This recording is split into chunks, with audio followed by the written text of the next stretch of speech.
So a number of people have asked about the R32 GTR that appears in the background of some of my videos. So we'll take a quick little look at this car.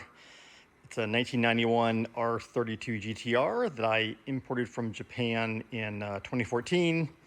Has about 78,000 kilometers on it. It's in very good physical shape. The paint's in great shape.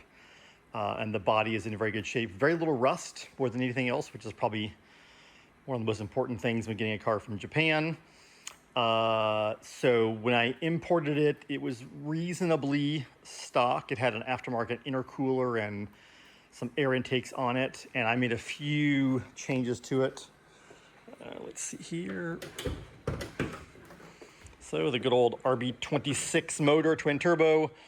So it has some intakes on it. I replaced the fuel system, so it's got Injector Dynamics ID 1000s plus a different fuel rail and a fuel regulator, and a different fuel pump.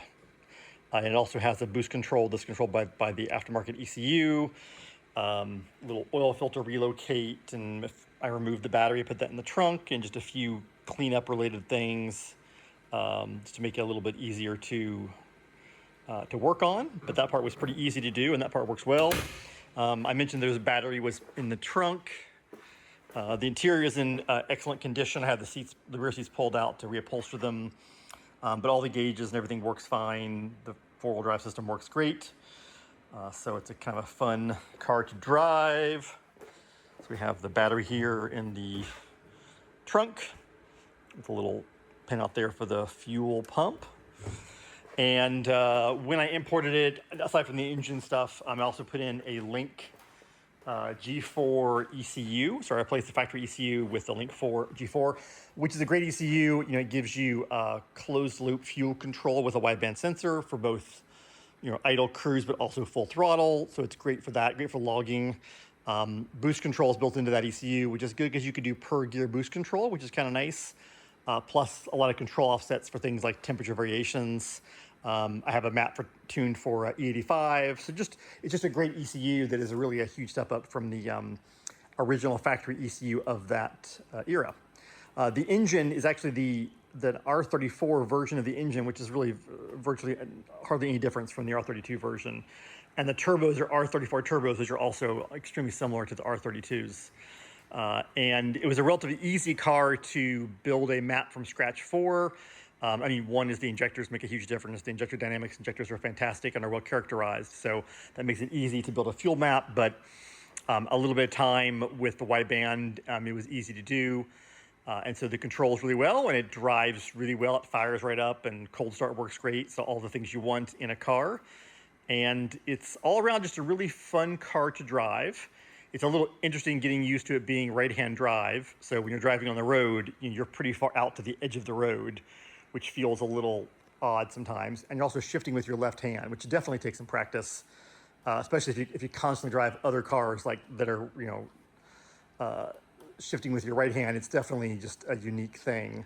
I think the thing that's the most really memorable about it is really two things. One is that it feels very nimble. It feels small and light. And I have an R35 GTR down over here that makes about 1,130 horsepower at the wheels, so it's quite a bit faster. But this just feels so much lighter and so much more nimble for sure. So it really is a fascinating car.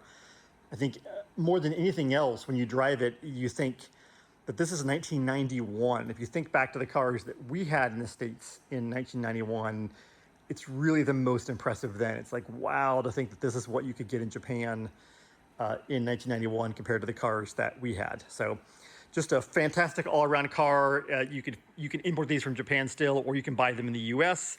This color is by far the most popular color, especially in this in the 91 model year. And they're very easy to get road legal in the US if you import it correctly. It's just a fantastic car. So if you're kind of interested in GTRs, I think it's a great way to start out. If you want to get a Japanese car to import, they're just fantastic. One other thing I did do is I did rebuild the suspension, by the way. I wanted to kind of go through everything, and it was interesting. I took the hubs apart and replaced the bearings, and like the rear bearings were the same part number on this car as the 300ZX of this year. The front bearings, however, are unique to the R32 GTR. So that was one of the parts I had to actually find at a dealer in Japan and have them shipped over. So occasionally you have things like that where there's some parts that are unique, certainly. But all around a fantastic car and something fun to drive. So there's your review.